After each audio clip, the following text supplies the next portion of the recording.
આપણી વચ્ચે ઉપસ્થિત આપણા સીઆરસી બેન શ્રી કંચનબેનનું વિનોબા આશ્રમ શાળા ગણત વતી હાર્દિક હાર્દિક સ્વાગત છે બેન. બેસી બધા.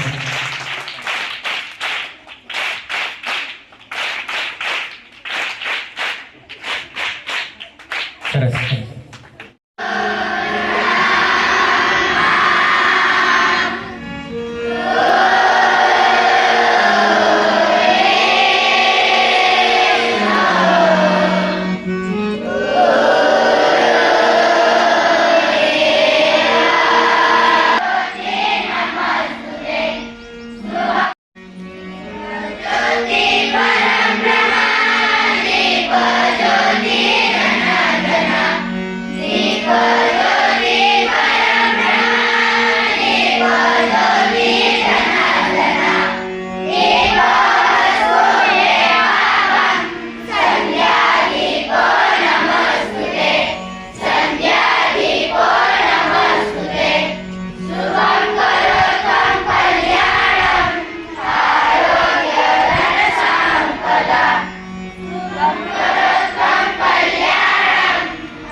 કયા ગામનો વતની હતો?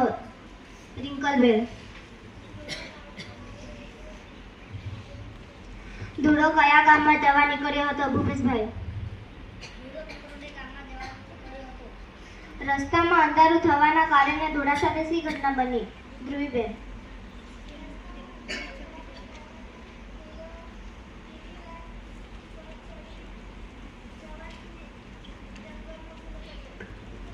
વાલા વિદ્યાર્થી મિત્રો, આજે હું તમને વાંચન વાંચી સંભળાવીશ. બાલારામને અમદાવાદથી બહુ દૂર નથી, પણ 4 રાત રોકાવા પડે છે. માટે બધા એક શતરંજ અને એક ટમ્યું બાજુ તથા પાણી સાથે લેતા આવજો. આ ગાડીમાં જવાનું છે. શાળામાં મુખ્ય શિક્ષિકા અવંતિકા બહેન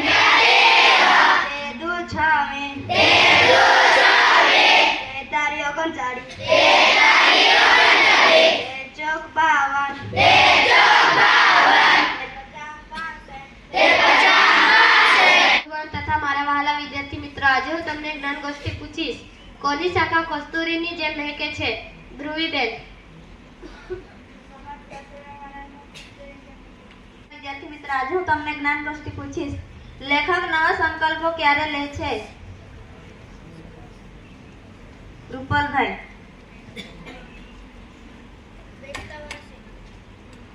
મારા વાલા વિદ્યાર્થી મિત્ર, આજે હું તમને સામાન્ય જ્ઞાનના પ્રશ્ન પૂછીશ. પ્રશ્નનો જવાબ આપો. ચંદ્ર ઉપર માણસને લઈ જનાર સૌથી પહેલું અંતરિક્ષયાન કયું હતું? રેચલબેન. સૌથી મોટું પ્રાણી કયું છે? આફ્રિકાનો હાથી. જમીન પરનું સૌથી મોટું પ્રાણી છે. તથા વાલા વિદ્યાર્થી મિત્રો, આજે હું તમને સમાચાર વાંચી સંભળાવીશ. સમાચાર નંબર 1. સુલભ પટેલ તાપી જિલ્લાના કલા મહાકુંભમાં હાર્મોનિયમ સ્પર્ધામાં પ્રથમ.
આજના કાર્યક્રમમાં ઉપસ્થિત એવા સીઆરસી કંચનબેન, મારા શિક્ષક મિત્રો તેમજ મારા વાલા બાળકો, ખરેખર આજે ઉત્સવનો દિવસ હું માનું છું. ગુણોત્સવનો મતલબ કે શાળાની અંદર રોજે રોજ સારું શિક્ષણ કરવાનો નેમ સાથે શરૂ કરવામાં આવેલો રાજ્ય સરકારનો પરિપત્ર દ્વારા દરેક શાળાની અંદર 30 તારીખથી તો 18 તારીખ સુધી ગુણોત્સવ થવા જઈ રહ્યો છે. એમાં પ્રથમ ચરણની અંદર આચાર્ય કક્ષાનો આપણો ગુણોત્સવ પૂરો થયો અને આજે આપણે સીઆરસી કક્ષાનો ગુણોત્સવ ઉજવવા જઈ રહ્યા છે. ત્યારે ના સીઆરસી અધિકારી બનીને આપણી વચ્ચે આવ્યા છે, તો હું પહેલા એમનું પુષ્પ દ્વારા સ્વાગત કરીશ. તો આપણે જોરદાર તાળીઓથી વધાવીએ.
Very good very good.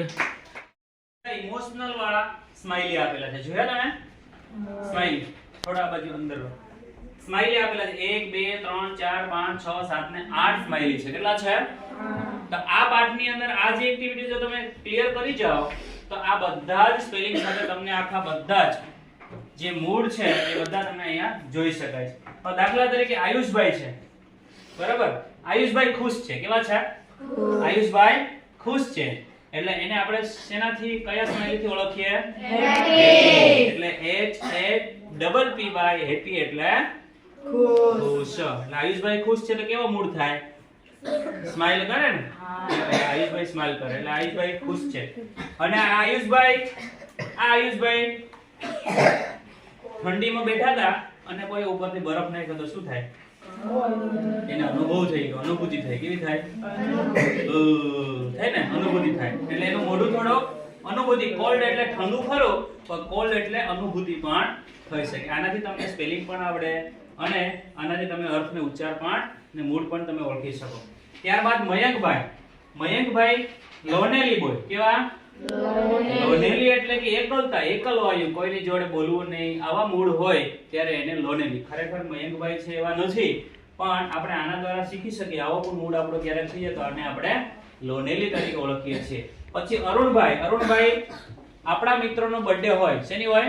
આપણા મિત્રની બર્થડે હોય ને અચાનક જ આપણે પાછળ હાથ કરી અને એના માટે ગિફ્ટ લાવેલા હોય અને પછી એને બતાવીએ તો એ સામેવાળો વ્યક્તિ શું થઈ જાય? એને આશ્ચર્યજનક થઈ જાય. કેવું થઈ જાય? આશ્ચર્યજનક. એટલે એને સરપ્રાઈઝ કહેવાય. શું કહેવાય? સરપ્રાઈઝ આપી કહેવાય. પછી ખુશીબેન છે. ખુશીબેન થી કદાચ કઈ ભૂલ થઈ ગઈ હોય તો એ કેવો મૂડ કરી શકે? જીભ કાઢી શકે ને. તો ગલતી થઈ ગઈ. ગલતી એટલે ભૂલ. પછી ત્યારબાદ નિધિબેન છે. એ સંતોષ. જે મળ્યું તે એમાં સંતોષ. જમી લીધા શાંતિથી એટલે શું થઈ ગયા? સંતોષ. એટલે નિધિબેન છે સેટિસ્ફાઈડ. શું કહેવાય એને? સેટિસ્ફાઈડ એટલે સંતોષ. ત્યારબાદ રાગીણીબેન છે. રાગીણીબેનને વિશ્વાસ છે કે હું કરાટાની અંદર, જિલ્લાની અંદર, હેન્ડબોલની અંદર નંબર લાવીશ. બરાબર? એટલે કોન્ફિડન્ટ કહેવાય. શું કહેવાય? કોન્ફિડન્ટ એટલે આત્મવિશ્વાસ છે રાગીણીબેન. એટલે એનું મૂળ કેવું છે? કોન્ફિડન્ટ. બરાબર? ત્યારબાદ માધવીબેનને કંટાળો આવે. શું? ગમે નહીં, કઈ માથું દુખતું હોય તો ગમે નહીં, પણ ખરેખર માધવીબેનને કંટાળો નથી આવડતો, પણ એ સ્માઈલી દ્વારા તમને બતાવે છે કે કંટાળો હોય ત્યારે કેવો મૂડ થાય, કેવો સ્પેલિંગ આવે. બરાબર? આ મિત્રો માટે જોરદાર તાળી પડી. Very good.